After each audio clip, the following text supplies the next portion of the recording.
São Paulo que entra em campo amanhã contra o São Bernardo, 9h45 da noite, no Morumbi, transmissão TNT e Max. Só um detalhe, desculpa, Luísa. Imagina. Se a Ponte ganhar ou empatar hoje com o Velo, o São Paulo entra em campo amanhã como lanterna no campeonato. Tudo bem que é a segunda rodada. Sim, a segunda rodada, mas são só 8, né, PVC? Não tem muitas aí pela frente, não. E tem os clássicos ainda. Então, com essa derrota 3-0 pro Mirassol na estreia, a situação já não ficou tranquila pro Tricolor. Aliás, não anda nada tranquila em todos os aspectos. Gabriel Sá chega com a gente para contar as novidades do São Paulo. Gabriel, muito boa tarde para você, seja bem-vindo. Olha, eu não sei nem por onde começar, viu? Porque a gente pode falar de campo, pode falar das manifestações da torcida, que é o que a torcida está preparando para amanhã, do clima, né? Mas também sobre a situação de Júlio Casares, porque tivemos novidades nesse sentido, inclusive com uma decisão da Justiça que não foi favorável ao presidente. Podemos começar por aí, Gabriel. Tudo bem com você? É isso, Luísa. Muito boa tarde para você, PVC, Samir, os amigos que acompanham aqui o UOL. Realmente um mês praticamente, já falando dos últimos dias, a semana turbulenta, mas é um mês muito turbulento da política do São Paulo, e hoje Júlio Casares teve uma derrota expressiva em nome do São Paulo, né, que foi o polo passivo da ação. Ele recorreu ali da liminar que tinha uma alteração das regras do impeachment de acordo com o que tinha protocolado o Olten Aires, presidente do conselho, e essa portanto, liminar, ela autoriza voto híbrido, ou seja, presencial e online, para quem não estiver em São Paulo, para quem não tiver condição física de estar presente no Morumbi, e também o quórum baixa também, diminui, né? Então tem um número mínimo, 191, que é o número mínimo de votantes, mas tem ali a regra dos 2/3 em relação aos 2 artigos conflitantes do Estatuto, que de acordo com essa liminar não são conflitantes. 171 votos bastam para que Júlio Casares deixe o cargo presidencial do São Paulo Futebol Clube. Caso ele seja impeachado essa sexta-feira, caso ele sofra o impeachment, isso vai a voto também para os sócios, para uma Assembleia Geral, que aí sim vai ser confirmada a saída do Casares, mas ele já ficaria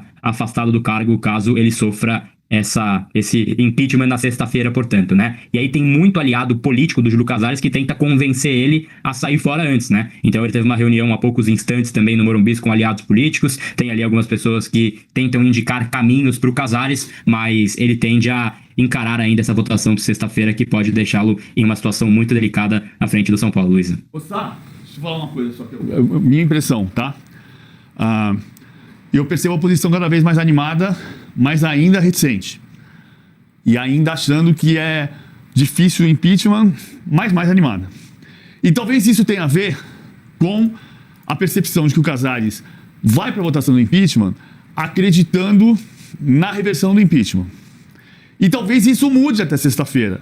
Ou seja, se chegar na sexta-feira com a noção de que o impeachment é concreto, pode ser que ele renuncie na sexta-feira. Porque eu continuo ouvindo o buchicho, e o buchicho não é uma informação, porque está completamente íntima do Casares. O que me reforça a ideia que pode acontecer e não é uma certeza. Que não é a renúncia, é não passar o impeachment e uma licença. Depois do não impeachment, do tipo, agora eu me licencio para cuidar da minha saúde ou para cuidar da minha defesa. Isso a gente só vai saber, porque eu acho que tem 3 hipóteses aqui. O impeachment cresce e ele percebe que pode perder. Aí ele renuncia antes da votação. O impeachment cresce, mas não na medida de julgar que vai passar. E ele aposta e tenta ganhar que não vai passar o impeachment. E então, ou ele permanece no cargo, ou ele pensa na licença. Não na renúncia, na licença. Enfim, eu acho que tem 3 possibilidades. Você está mais dentro dessa conversa e dentro do conselho para saber o que pode acontecer. Gabriel, e já acrescento aqui ao que o PVC disse, dá para ele ter essa segurança, algo tão calculado assim desse termômetro do que pode ou não acontecer para tomar essa decisão que o PVC está contando sobre quais desses 3 caminhos aí serem escolhidos?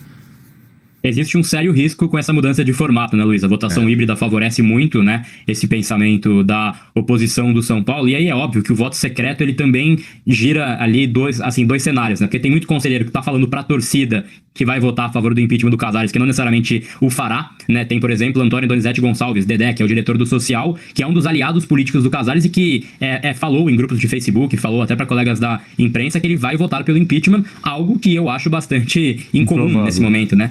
Então, assim, muito improvável. Parece que é muito mais jogar pra torcida. Mas ao mesmo tempo tem um outro lado, né? Aquele aliado político do Júlio que já não aguenta mais esse caos, quer ver um fim nos dias de noites mal dormidas e que vai votar também a favor do impeachment presidencial às escondidas, entre aspas, né? Então, é um risco que ele corre, um sério risco que ele corre com essa votação sendo híbrida. É um número que também baixa 20 votos, que é uma diferença bem expressiva também. E ontem, também anteontem, durante essa semana, o Júlio vem tentado conversar com esses coordenadores de grupos que deixaram a coalizão.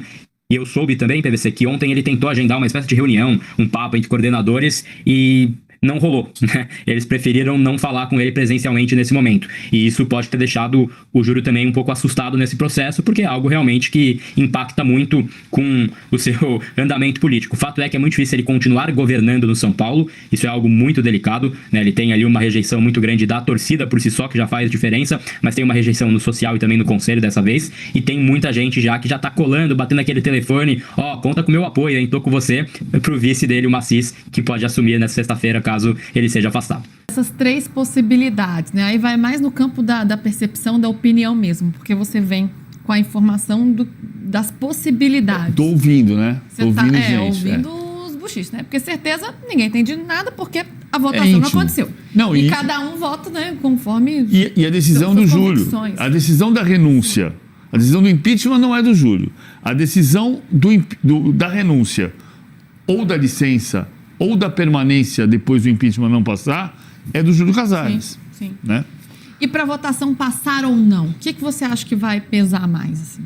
Eu acho que tem coisas que são muito malucas que não deviam ser assim, mas são. Por exemplo, se o São Paulo ganhar do São Bernardo amanhã, o cenário é um. Se o São Paulo perder do São Bernardo amanhã, o cenário é outro. Pois é. Curioso, né? E não podia ser isso. Não. Né? O jogo São Paulo e São Bernardo não tem nada a ver com avalizar ou não avalizar a gestão de um presidente que está sendo acusado, e todo respeito à defesa até que se prove o contrário, que está sendo acusado de ter recebido depósitos indevidos na conta corrente dele. Não tem nada a ver ganhar do São Bernardo ou perder do São Bernardo. Mas, infelizmente, tem. Se perder do São Bernardo, sobe a temperatura num nível estratosférico.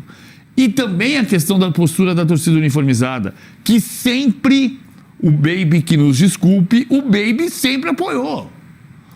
A Independente sempre esteve do lado do Júlio Casares. Ela desistiu agora. Desistiu porque não dá para continuar. É só por isso. Então, assim, qual vai ser o comportamento da torcida uniformizada amanhã, antes e durante o jogo contra o São Bernardo? Qual é a postura política da torcida independente, que tem um papel político, se o time ganhar do São Bernardo de 4-0 amanhã? Então, tudo isso tem a ver com o que vai acontecer na sexta-feira. O fato é, o impeachment depende disso tudo que o Sá está contando. Se a aprovação do impeachment depender de 171 votos, é diferente de depender de 195. Se a votação vai se dar de fato online, e quem estiver viajando pelos Estados Unidos, como Vinícius Pinotti, como Fernando Casado Rey, puder votar, o cenário é um.